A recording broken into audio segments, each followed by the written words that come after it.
un domingo más que el Señor nos permite estar aquí. Y vamos a hacer una oración para que Dios sea quien guíe esta pequeña enseñanza que por medio de mí voy a dar. Inclinemos nuestros rostros. Padre Santo, gracias te doy, Señor Dios, por este nuevo día que nos has permitido, por una mañana más en la que has permitido que cada uno de mis hermanos se reúna. Gracias porque tú permitiste que ellos dispusieran tiempo para venir y escuchar tu palabra, Señor Dios. Y te pido, Padre, en esta mañana que tú seas guiando mi boca, Señor Dios, mis palabras, que quites todo estorbo, Señor Dios, que pueda haber, Padre, para que mis hermanos puedan entender y comprender lo que voy a explicar. Te pido, Señor Dios, que abras los oídos y los corazones de cada uno de ellos y que así mismo, Señor Dios, permitas que yo pueda darme a explicar y darme a entender bien. En el nombre de Cristo Jesús. Amén. Amén. Bueno, hermanos, pues el día de hoy voy a hablar sobre algunos de los atributos de Dios. Son muchos porque pues Dios es muy bueno, Dios tiene bastantes cualidades, bastantes virtudes que en comparación con nosotros los seres humanos no se asemeja en nada, somos bastante imperfectos ante Él, ante sus ojos. Y voy a comenzar con uno de los que yo considero más valiosos, más impactantes y sobresalientes, y este es que Él es eterno. En la etimología de eterno, la etimología significa que están formados por palabras del latín y del griego, pero al final su traducción quiere decir que eterno es igual a algo que dura toda la vida. Pero esto queda muy corto. Para entender lo que eterno, lo que es eterno, pero hablando de Dios, toda la vida puede extinguirse, toda la vida puede dejar de existir y aún Él va a seguir existiendo. Entonces, la etimología que nos brinda la ciencia o los estudios que los seres humanos nos han dotado, pues es bastante corto y ambiguo. Entonces, buscando otras definiciones, según Google, eterno significa también que se prolonga muchísimo tiempo, tanto que parece que no tiene principio ni final. Pero aún así, esto también queda muy corto, porque la definición de eterno para Dios, hablando de Dios, es bastante complejo, no es tan sencillo como decir que se prolonga algo, porque algo que se prolonga tuvo un principio y Dios no tiene principio. Entonces, buscando otro concepto o remitiéndonos a otro concepto o otra definición de lo que es eterno, se dice que eterno es algo que no puede ser medido por el tiempo y que no tiene principio y tampoco final. Esto llega un poco más, se acerca un poco más a lo que es Dios, porque Dios rompe las barreras y las limitaciones del tiempo. O sea, no existe para Dios el tiempo, sino que solamente es una herramienta de la cual Él nos dotó para que podamos medir el tiempo y la historia a través de lo que estamos viviendo aquí en el mundo. Entonces, para intentar ser un poco más bíblicos, más fundamentales, intenté yo remitirme a la Biblia, a intentar buscar una definición o algo que se asemeje a lo que podría ser la definición de la eternidad, bueno, de Dios eterno. Y antes de continuar, quisiera preguntarles, hermanos, si alguien conoce algún texto o algún versículo, algún pasaje que nos hable que nos pueda orientar, nos pueda acercarnos a lo que es la eternidad de Dios. ¿Alguien conoce? ¿Alguien que pueda compartirnos alguno? Si no es así, no hay ningún problema, porque de todas formas, la Biblia no se encarga, la Biblia no está preocupada o su objetivo no es comprobar la existencia de Dios o comprobar que Dios es eterno. No hay algún pasaje bíblico que diga que Dios, que quiera comprobar o que intente decir por qué Dios es eterno o por qué Dios existe, sino simplemente Él, desde el principio de la palabra en Génesis 1:1, cuando comienza hablando de en el principio Dios creó los cielos, Ya está declarando que Dios ya existía. No está diciendo que en el principio Dios nació, en el principio Dios se creó. No, Dios no tiene ningún principio. Entonces, para nosotros los seres humanos nos es muy difícil concebir la existencia de algo o de alguien que no tiene principio, porque nosotros, como les comenté hace un momento, usamos el tiempo como herramienta para medir la historia o algo que comenzó o algo que va a terminar o algo que tenemos que ejecutar en cierto tiempo determinado. Por lo tanto, es difícil que nosotros podamos entender eso, sin embargo, no está totalmente fuera de nuestro entendimiento. Y para poner esto un poco más claro, pongamos un ejemplo. Vamos a suponer que nuestro hermano Daniel, que nos visita hoy, bienvenido, va a construir una maqueta y que dicha construcción de la maqueta va a tener que ser plasmada en un relato. Entonces, dicho relato tendría que comenzar más o menos así. Al principio, consiguió una plataforma de madera para la base de la maqueta. O también podría ser algo como, en un principio, el hermano Daniel tomó las medidas necesarias para verificar las medidas de su maqueta. Esto está indicando el inicio de lo que fue la maqueta, la construcción de la maqueta, más no de cuándo nació Daniel. Es decir, no está hablando del principio de Daniel, no está hablando de cuándo comenzó a existir Daniel, sino cuándo comenzó a existir la maqueta.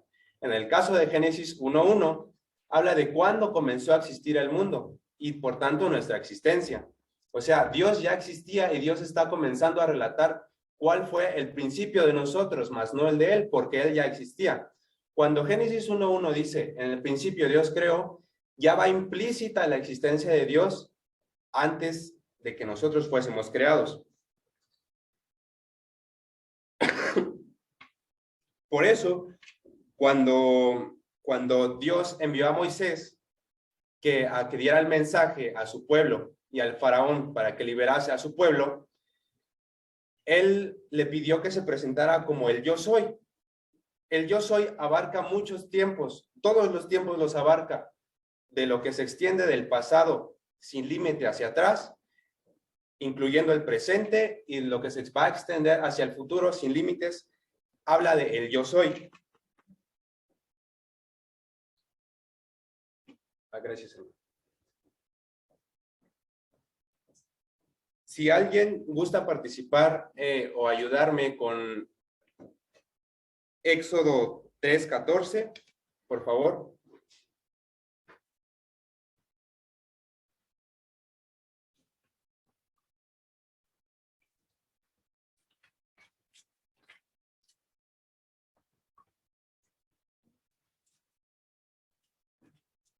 Éxodo 3:14. Sí. Dice así: y respondió Dios a Moisés: yo soy el que soy, y dijo: así dirás a los hijos de Israel, yo soy, y me envió a vosotros. Este pasaje bíblico ya nos está revelando su autoexistencia, o sea, que él ya existía.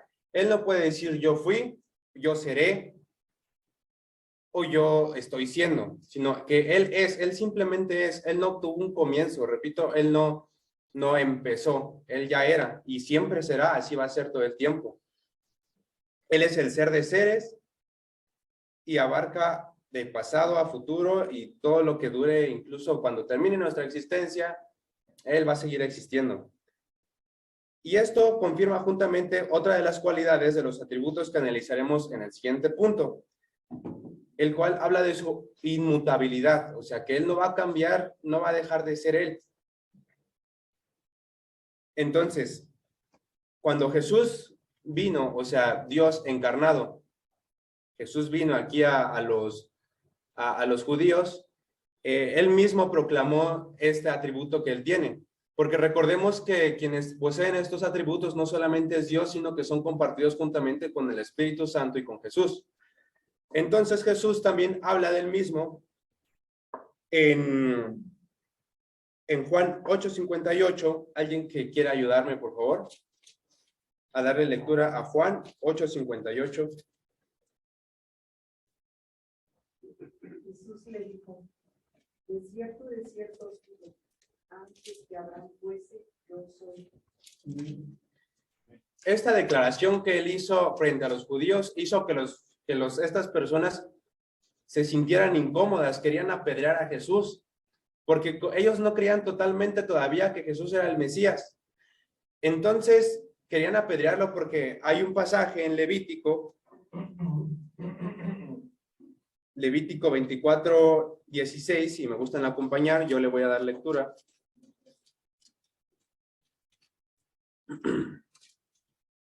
(24:16)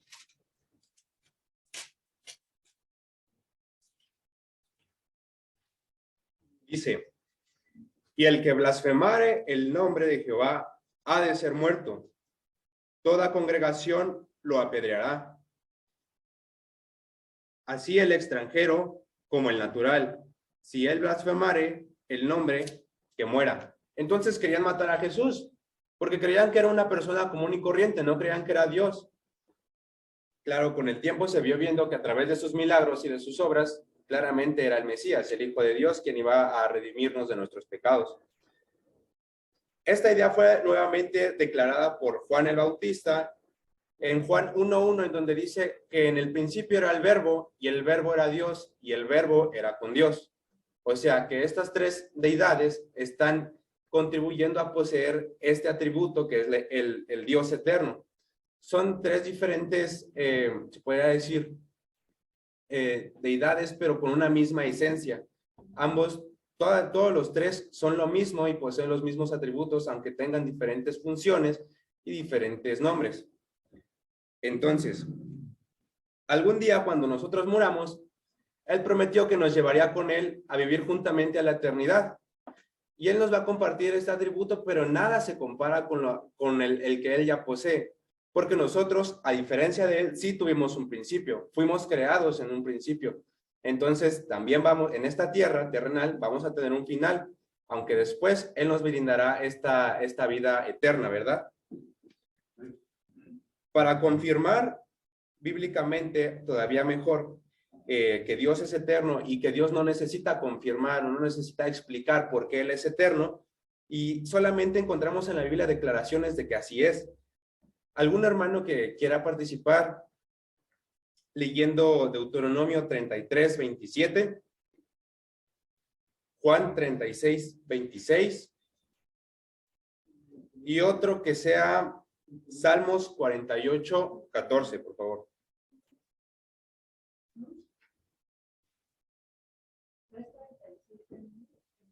33:27 de Deuteronomio. Adelante.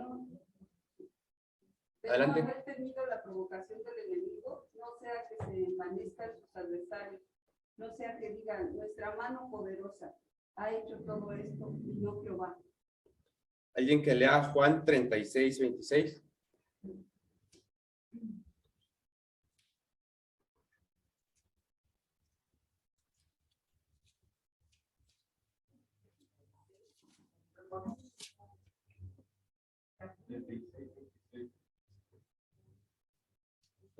Ay, disculpen, no están.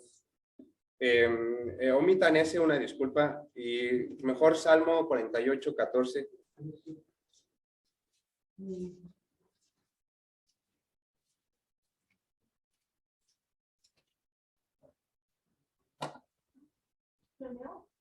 Por favor. Porque este Dios es Dios nuestro, eternamente y para siempre. Él nos guiará aún más allá de la muerte. Nuevamente el salmista declara que Dios es eterno. Y bueno, como les comenté hace un momento, como esto no va a cambiar, esto me lleva a otro de los atributos que Dios posee, el cual es inmutable. En Malaquías 3:6, Dios afirma, porque yo soy Jehová y no cambio. Esto es lo que significa inmutable, que no cambia, que nada lo puede alterar. No hay algo que lo haga desviarse de lo que Él es. No hay algo que haga que Él cambie su pensamiento. Ahora, cabe aclarar que no me refiero a alguna forma física que Él tenga. A lo mejor ustedes pueden pensar que tiene barba y después a lo mejor se rasura, o a lo mejor pueden pensar que él viste de una forma y después no hablo de cualidades físicas. Cuando me refiero a inmutable, me refiero a su personalidad moral. Es decir, que sus pensamientos, sus ideas, sus dones perfectos, sus propósitos y todo lo que viene de él, eso es lo que no cambia y todo tiene una misma esencia y siempre va a ser así. Entonces, Santiago 1:17 también enseña la inmutabilidad de Dios. Si gustan acompañarme, yo voy a darle lectura. Santiago 1:17. Dice así: toda buena dádiva y todo don perfecto desciende de lo alto, del Padre de las luces, en el cual no hay mudanza, ni sombra, ni variación. Nuevamente nos habla de que no cambia, y esta variación que dice al último, habla de nuestra perspectiva que nosotros tenemos del sol, porque el sol también nos dota de mucha luz. Sin embargo, el sol puede eclipsar, el sol puede esconderse al atardecer, y el sol al amanecer también varía su luz.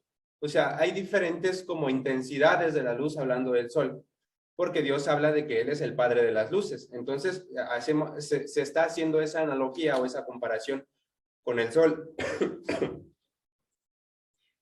Y como Dios es el Padre de las luces, y hablando espiritualmente, Él es perfecto y Él es luz, Dios no cambia, o sea, no existe algo que lo haga variar o algo que lo haga, pues sí, a lo mejor que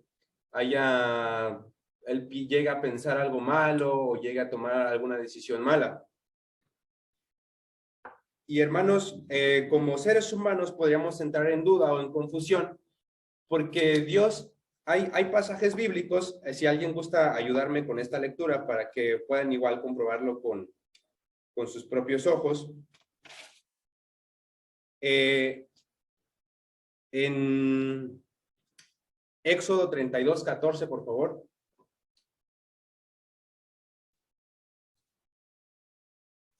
¿Y alguien más? Primera de Samuel 15:11. Entonces Jehová se resistía del mal que dijo que había de hacer a su pueblo. Primera de Samuel 15, por favor.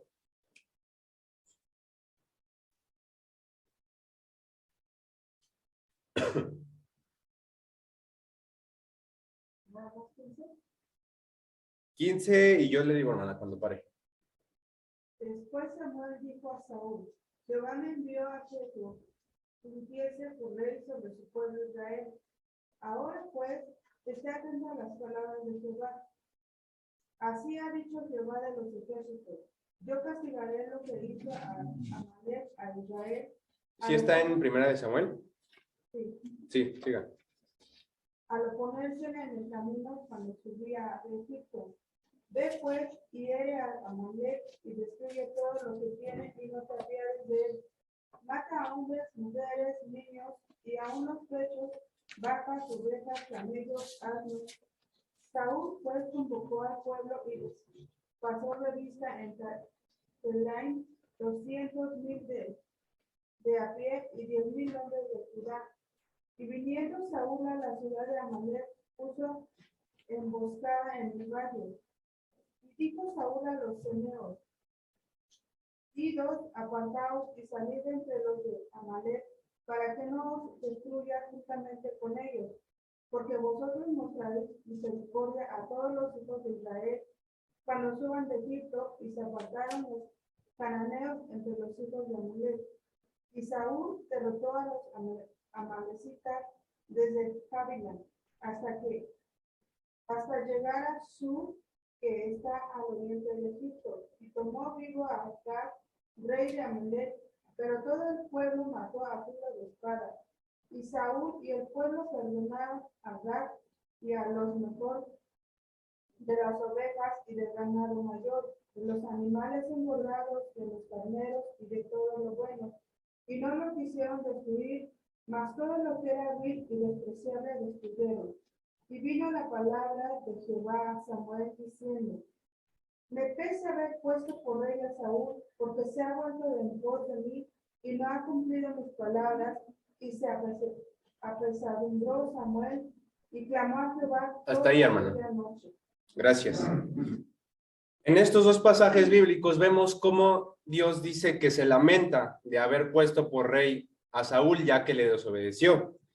Y en Éxodo también habla de cómo él se arrepiente de haber querido hacerle este mal a su pueblo. Entonces podremos entrar en confusión en algún momento porque el diablo así es. Ocupa y se aprovecha de cualquier oportunidad que él tenga para hacernos decir, ay, pues no que Dios es inmutable, ¿cómo que se arrepintió? ¿O por qué se lamentó si Dios es perfecto? ¿Por qué es así? No, entonces ya no es inmutable, ya cambió. Pero no estamos hablando de su personalidad ni de sus ideas. Estamos hablando en este momento de una dispensación o de un trato que él está teniendo hacia nosotros como seres humanos, en este caso hacia Saúl y hacia el pueblo de Israel. O sea, que si Dios cambia, no ha sido su esencia, sino más bien el trato que tiene hacia nosotros. ¿Por qué? También está el ejemplo de Abraham. Cuando Abraham pedía que no destruyera a Sodoma y Gomorra, Dios tenía en un inicio que ya lo iba a destruir y Abraham rogó hasta que hubiera 10 hombres que fueran buenos. Entonces pueden pensar, Dios no es inmutable porque Dios un hombre lo hizo cambiar de decisión. Pero no estamos hablando, repito, de lo que él sigue siendo bueno, de que él sigue siendo perfecto, justo, divino, sino de que incluso esto nos remite a otro de sus atributos, y este es que es misericordioso con nosotros, o sea que nos escucha, que nosotros podríamos hacer hacer lo posible siempre y cuando obedezcamos a su palabra. A lo mejor que algún familiar salga de alguna enfermedad crónica, a lo mejor que pasemos algún examen, o a lo mejor que se cumpla algo que nosotros necesitamos en nuestra vida, a lo mejor terrenal. Sin embargo, su pureza y su perfección sigue siendo la misma. Entonces, de todas formas, hay un pasaje bíblico, el cual es Números 23:19. Yo lo voy a leer, pero si gustan acompañarme con su mirada, por favor. Este presenta claramente su inmutabilidad. Dios no es hombre para que mienta, ni hijo de hombre para que se arrepienta. Él dijo, ya no hará, habló y no lo ejecutará. Dios no se arrepiente, hermanos. Estos versículos afirman la inmutabilidad de Dios. Ahora, vamos a suponer, así neciamente, que Él tenga que cambiar. Bueno, para empezar, para que exista algún cambio, tiene que haber algún orden cronológico. Tiene que haber un antes y un después. Algo que fue primero y que si cambió, ¿cuál fue esa transformación?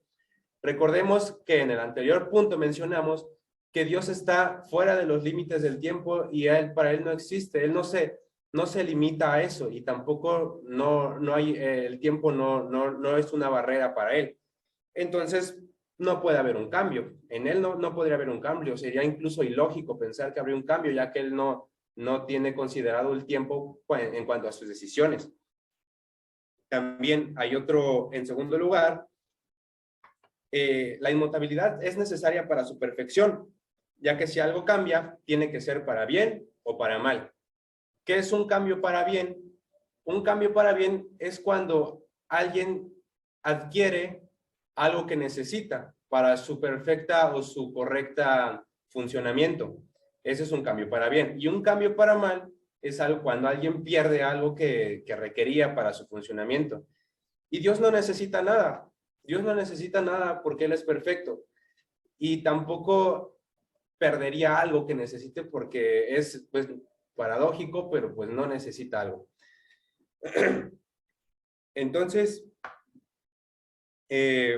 vamos a pasar al siguiente atributo, y este es que Dios es omnisciente. Normalmente, algunas personas relacionan el atributo de omnisciente con omnipresente. Vamos a ver por qué. La omnisciencia es definido como el estado de tener un conocimiento total, es decir, la cualidad de saberlo todo.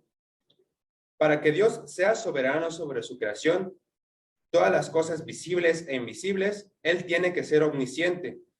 Y su omnisciencia, repito, no solamente se limita a una deidad. Recordemos, estos atributos los poseen los tres, tanto Padre, Hijo y Espíritu Santo.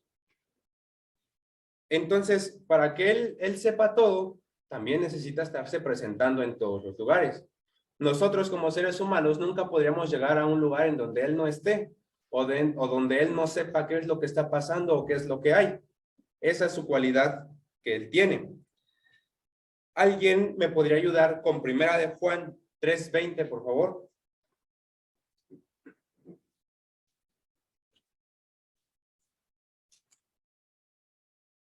Pues si nuestro corazón nos reprende, mayor que nuestro corazón es Dios y Él sabe todas las cosas. Él sabe todas las cosas. Mateo, por favor, Mateo 29:30, yo le voy a dar, no, Mateo 10, versículo 29 al 30, por favor, yo lo voy a leer. Solamente síganme con su unidad.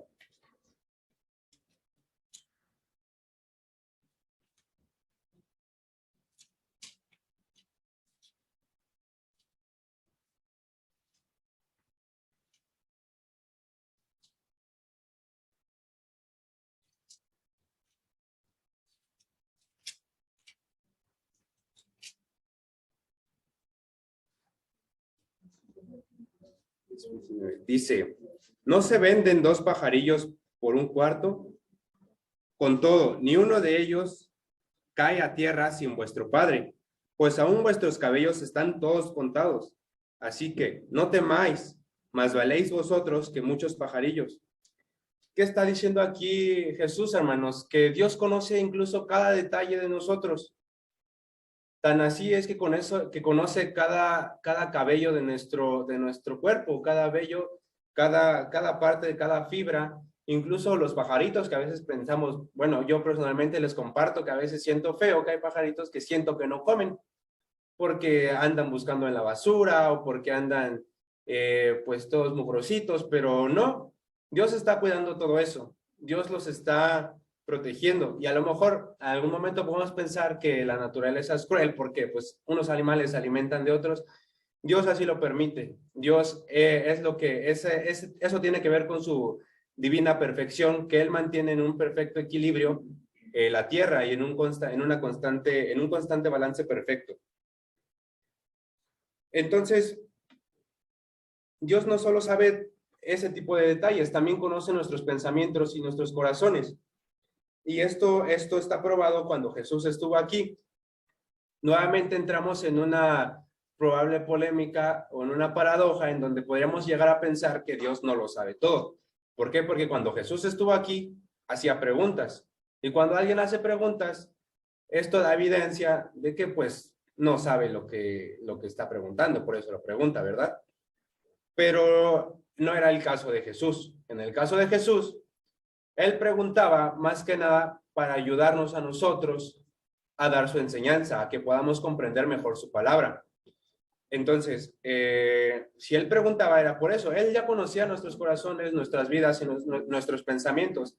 Y tenemos como ejemplo el caso de la samaritana, en donde Jesús ya sabía todo lo que era ella sin que le platicara y ella quedó muy sorprendida. Entonces, es como cuando en la escuela te preguntan ¿por qué hizo esa reacción tal elemento con tal elemento? Se hace esa pregunta para que tú intentes usar tu razonamiento, intentes en tu mente procesar esa lógica y trabaje tu cerebro para que cuando llegue el momento de adquirir el aprendizaje, haya sido algo que permee en tu cerebro, que permee en tu corazón y que quede ahí. Por eso Jesús hacía preguntas, pero no era porque Él no supiera.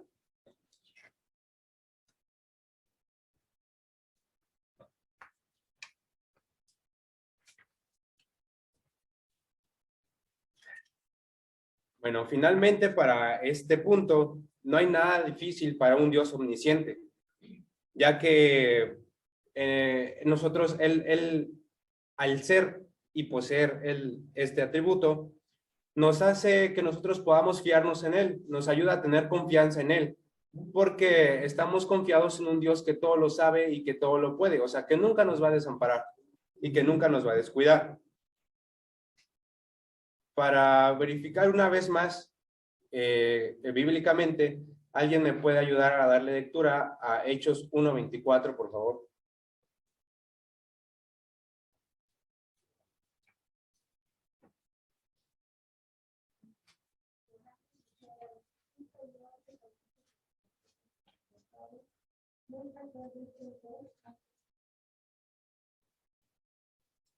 Nuevamente, hermanos, encontramos y afirmamos una vez más que Dios conoce todo y por eso Él es omnisciente.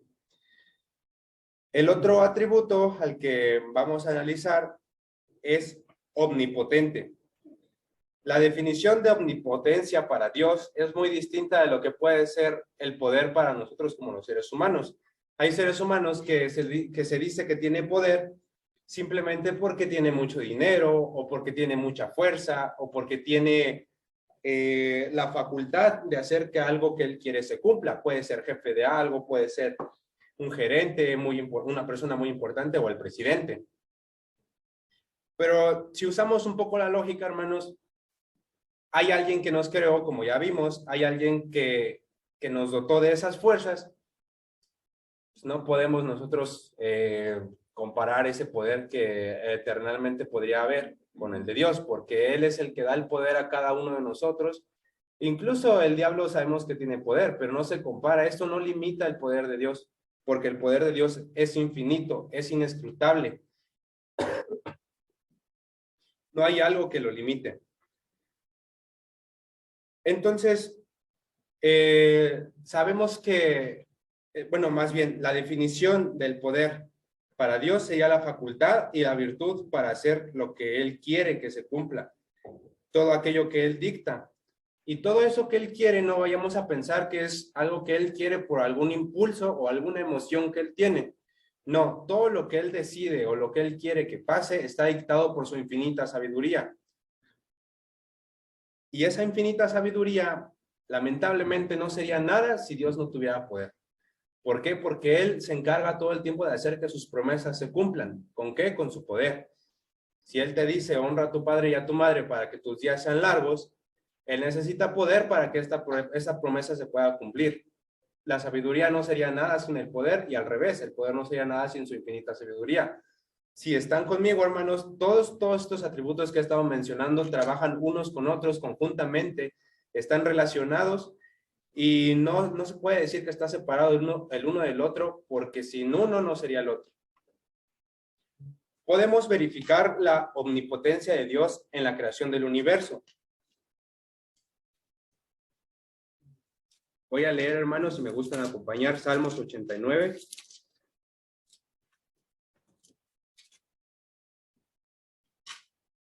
(11 y 12). Salmos 89, versículo 11 y 12, que dice: Tuyos son los cielos, tuya también la tierra, el mundo y su plenitud.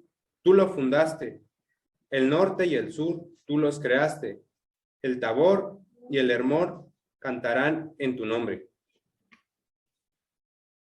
Cuando él comienza con la creación del universo, es una manifestación muy grande de su poder, porque hay muchas personas que pueden decir, a lo mejor inventar un nuevo elemento químico, ¿no? Que puede servir a lo mejor para la conservación del agua, para almacenar agua, o pueden inventar a lo mejor alguna cura para alguna enfermedad.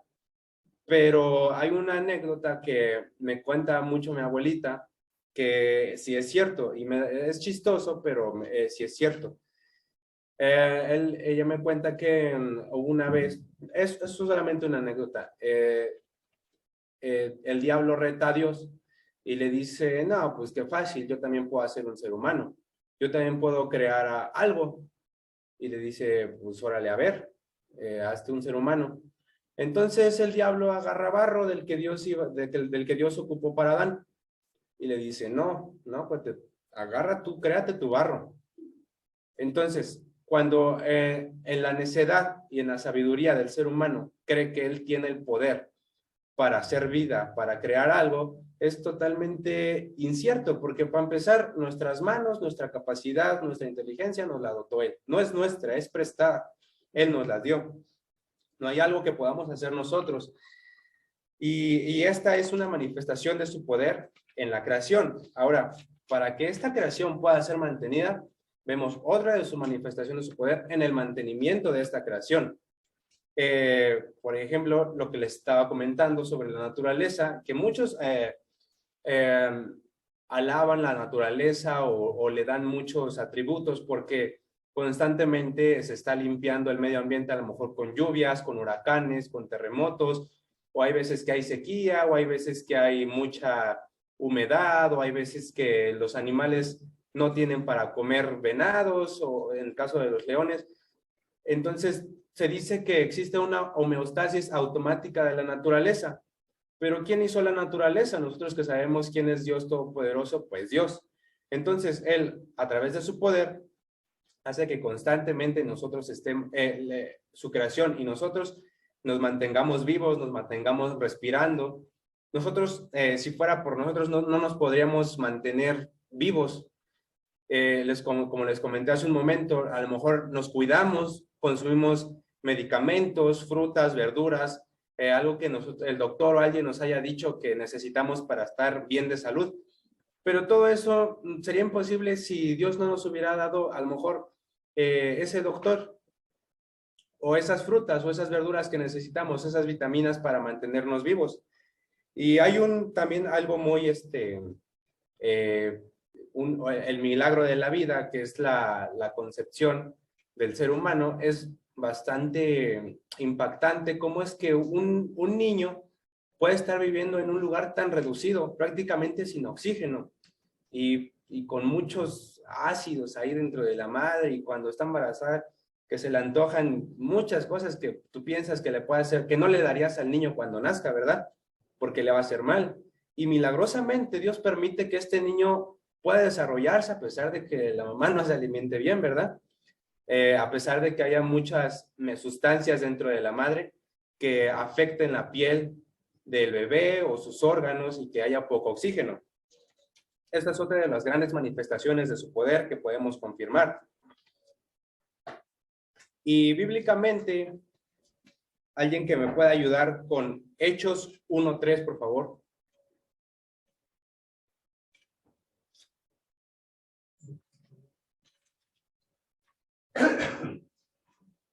Hechos 1:3. Hebreos, perdón.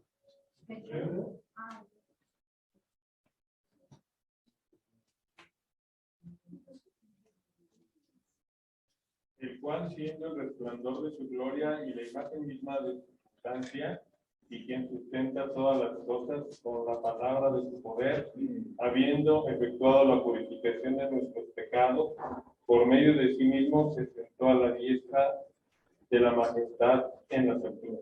Amén. Como dice este pasaje, es con la palabra de su poder. Muchos de nosotros, para poder tener poder, necesitamos dinero, necesitamos herramientas, necesitamos algo que nos ayude a lograr el objetivo que necesitamos cumplir. O sea, nosotros no somos poderosos por nosotros mismos, incluso nuestras manos son una herramienta, pero Él, porque es todopoderoso, necesita únicamente dar la orden, dar la instrucción. Hemos visto ya muchas catástrofes, muchos maremotos, y sabemos incluso que hace mucho tiempo eso existía, los volcanes tenían una actividad sumamente activa, y por tanto había muchos terremotos y muchas catástrofes que, de no ser por el poder de Dios, no existiría la vida humana, ni ninguna especie animal, ni de plantas. Pero vemos también otra de las manifestaciones de su poder en que Él da la orden a toda esta creación suya, para que no exista esta catástrofe, sino para que exista este equilibrio. Incluso en Génesis podemos confirmar hasta 9 veces distintas cómo Él necesita únicamente de su aliento y de su palabra y su boca para poder lograr lo que Él quiere. Entonces, también podemos ver que si Él tiene poder para la creación, para sustentar su creación, pues imagínense para cuando Él nos va a enjuiciar. No va a haber nada que lo detenga, no va a haber nada que lo haga detenerse, más que la sangre de Cristo, ¿verdad? Si somos fieles a Él y si hemos aceptado a Cristo como nuestro Salvador y si somos perdonados. Solamente eso Solamente Jesús como nuestro abogado es quien nos va a librar de esta condenación. Cuando Dios decide juzgar al mundo, repito, no hay poder humano que lo pueda resistir. También estos ejemplos bíblicos de, por ejemplo, Sodoma y Gomorra o del diluvio, cuando Dios muestra su poder en gran manera. Bueno, para nosotros es en gran manera, porque incluso en comparación del mar, somos polvo, somos algo muy diminuto, somos nada. Pero yo creo que si Dios vuelve a hablar, pues, polvo nos hacemos y ni nos damos cuenta, o rápido se inunda todo y no sabemos ni de dónde salió el agua. O igual como a Sodoma y Gomorra, sale fuego de todos lados y no supimos qué pasó. Por eso, aunque ya viéndolo de ese ángulo, sea pequeño el juicio que hizo sobre Sodoma y Gomorra, o incluso sobre todo el mundo entero con el diluvio, sigue siendo una gran muestra de su poder para nosotros como su creación. Y bueno, hermanos, para concluir, me gustaría reflexionar sobre qué tan imperfectos somos nosotros en comparación de Él, de qué tanto dependemos de Él, de que literalmente somos una representación de Él, a excepción de este estuche en el que estamos, que es pecaminoso, que es bastante, se guía mucho por nuestras concupiscencias, pero que Él siempre nos da la oportunidad de poder regresar a Él. Él siempre nos da la oportunidad y da el poder, nos da la inteligencia para poder decidir sobre las acciones que vamos a cometer día a día. Como les comenté hace un momento, Él tiene misericordia, incluso si Él ya tenía planeado a lo mejor un destino trágico porque nos hemos portado mal. Si Él en algún momento ve nuestros corazones contritos y humillados, va a darnos oportunidad porque es misericordioso y Él conoce nuestro corazón porque Él es omnisciente. Y Él permite que incluso podamos librar ese accidente de la que a lo mejor no podemos librar porque Él es todopoderoso. Y así sucesivamente se van conectando todos los atributos que solamente aquí abarqué 4, pero con eso tenemos para poder admirarnos de su gran poder y de lo que es Dios. Simplemente la definición por excelencia de Dios es creador del universo. Entonces, si vuelvo a remitirme al ejemplo que puse hace un momento sobre de que Daniel estaba haciendo una maqueta, ¿cómo va a ser posible de que esa maqueta tenga más poder que Daniel? Es imposible. ¿Cómo va a ser posible que alguien en el mundo o alguien en el universo pueda tener más poder que Dios? Es imposible. Dependemos sumamente de Él, hermanos. Y esto sería todo de mi parte. Espero haya sido de provecho. Gracias.